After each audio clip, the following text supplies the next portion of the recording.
People from different parts of the world have studied the concept known as synchronicity, a phenomenon that you have surely experienced in your life and have no explanation for it. Like that time you remembered someone from your past, a person you haven't seen in years, and then you see them again. Or when you were humming a song you haven't heard in a long time, and then you turn on the radio and it's playing. Perhaps there was an event in your life that may have seemed to be controlled by an external force, as if fate was pulling the strings, and for a brief moment we realized it. We perceived it as too much of a coincidence. Today, we're going to take a look at its possible causes, from mere coincidences to the manifestation of memories from a parallel world. This is synchronicity. This phenomenon manifests itself as an incredible coincidence, like if the universe itself was sending us signals. That is how it's been referred to in synchronicity. People like Carl Jung, who've studied human behavior, spoke of synchronicity as a meaningful coincidence that occurs with no relation or context. An example of this would be remembering an acquaintance from the past only to be reunited with said person out of the blue, or randomly thinking of your favorite song and then hear it on the radio. But what causes this phenomenon? Various hypotheses have been proposed to try and explain synchronicity. One is the hypothesis of the eternal return, which proposes that the life that we are currently living, we have already lived it an infinite amount of times before. We just don't remember it. But we can sometimes remember events and perceive them either by synchronicity or deja vu.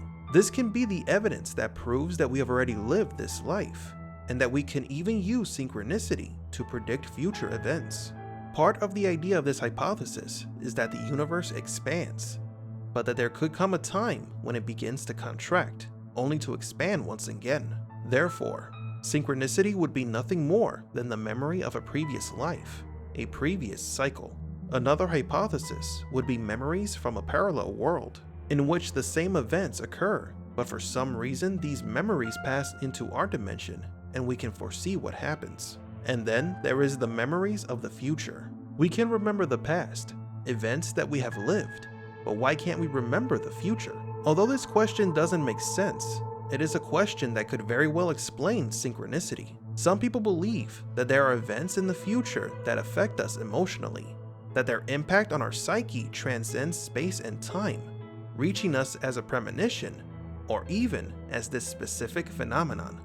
The simulated world hypothesis is one that cannot be left out. That could explain synchronicity itself. The moment when our consciousness manages to perceive reality and realize that it's artificial, given that if it is a simulation, this fake world is not perfect. Synchronicity could be a failure in reality. Yet the most logical and probable explanation for this phenomenon is that it's actually mere coincidence. Our consciousness is like a river filled with memories and thoughts.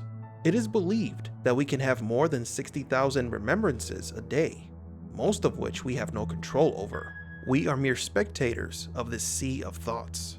So if we can actually have more than 60,000 thoughts running through our heads a day, this means that by simple probability, the time will come when some random thought will coincide with an event. Then our brains will simply connect the patterns, thus causing this sense of synchronicity. It is a simple coincidence due to our high volume of thoughts. Yet it never ceases to amaze us when we have a case of synchronicity that goes far beyond our understanding. When it comes to the people who come to us when we need them the most. When the chance encounter is so low, it almost ceases to be a coincidence and becomes something we call destiny. Tell me what you think about this topic. Have you experienced synchronicity? Which of these explanations do you believe is the most logical? Thank you all for watching, and don't forget to like and subscribe. And remember, assume nothing and question everything.